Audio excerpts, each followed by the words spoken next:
patay mga boss. Ito, may papakita ko sa inyo mga boss na tsak maa-alarm talaga kayo. So actually, sinento ng isa sa ating follower. Andun siya sa Taiwan, so hindi ko na lang ano yung name niya, pero andito. Papakita ko sa inyo yung message niya sa atin at saka about sa nangyari sa unit na to. Ano daw ang masasabi ko? Yan, ipakita ko sa inyo mga boss.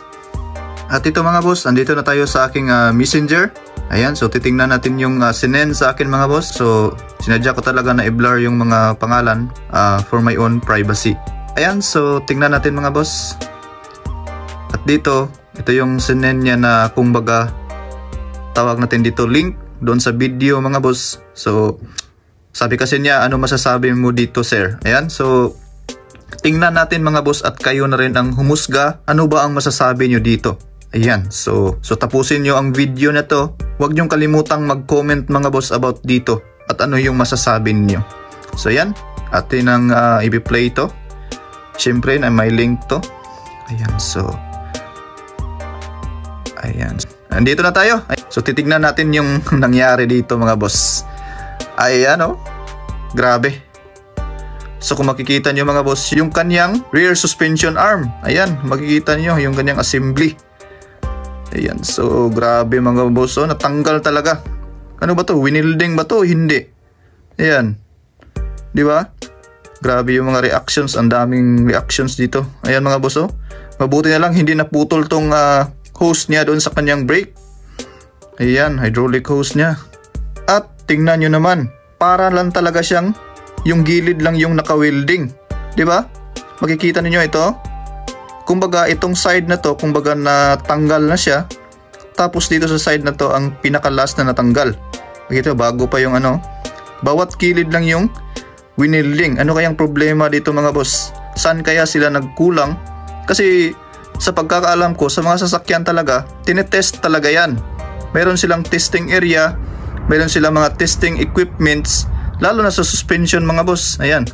So, ang sasakyan na to, sasabihin ko mamaya kung ano to.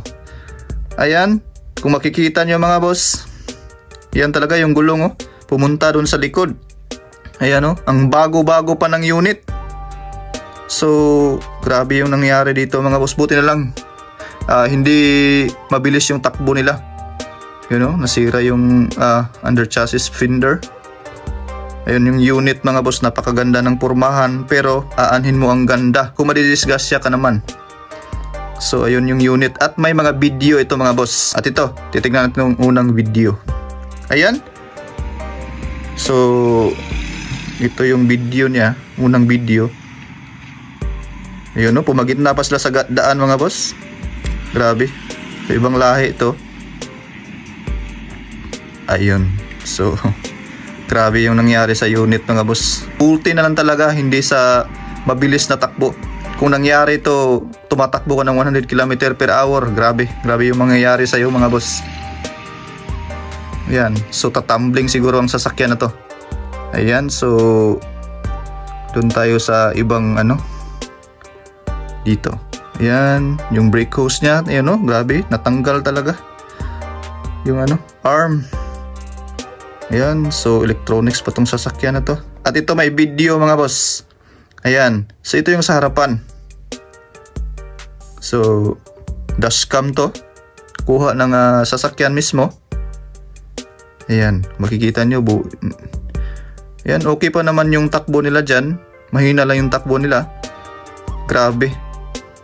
At ipapakita ko sa inyo ang brand ng sasakyan na to. Ayan, so tumingin yun, napahinto sila.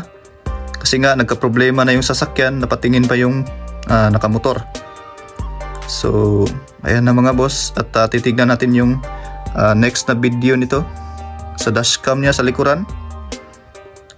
Ayun, so ito na yung motorsiklo kanina na buti na lang talaga na yung takbo nila is mahina lang. Ayun, tumigil na sila kasi nga yung gulong, ayun na, naramdaman siguro ng driver na may kakaiba sa kanilang sasakyan, or kumbaga dumagapak siguro sa likod. So ayan mga boss, grabe, anong masasabi niyo sa unit na to? Napakabago, grabe talaga. Asa na ba ang quality nito? Kaya nga wag na kayong magtaka na yung mga Japanese cars, European cars, American cars, ayan, is mahal talaga siya mga boss kumpara dito. Ayan, tingnan nyo yung brand. Ayan, di ba? May naalala kayo sa brand na yan? I think meron na to sa Pilipinas. Ayan, kaya mag-iingat kayo mga boss dahil baka mag-aaya kayo nito. Grabe yung quality nito. Parang ano lang naglalaro lang sila. Ibuhay yung nakasakay dito. Ayan, so Balakong Service Center. Ayan, pending. Cherry. Ayan, cherry pala to. Marami ng cherry sa Pilipinas. Hindi cherry white ha. Seymour.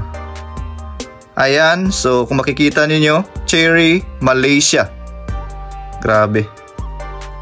Grabe, parang naglalaro lang sila sa kanilang mga unit. Normally mga boss, sa mga Japanese cars or yung mga kilalang brands talaga, grabe yung mga testings nila dyan Grabe yung mga quality control nila, tinitesting nila. Kunting leaking nga lang sa mga door na mga rubber, hindi talaga papasa kapag nag-leaking. How much more kapag ganito? Ayan, so wala siguro silang pang testing ng suspension, di ba? Yung iba, pinapadaan sa mga lubak para matesting talaga yung unit kung pasado ba.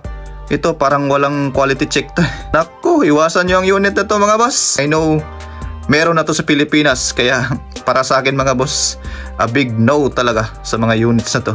Ayan, so hindi naman natin madidinay yan dahil true to life na nangyari talaga to. Ayan, so may mga video pa, may dashcam, so hindi to paninira sa isang company para ma-aware ang ating kababayan. Bibili kayo sa mga units na to at syempre yung safety ng pamilya natin na nakasakay sa ating sasakyan.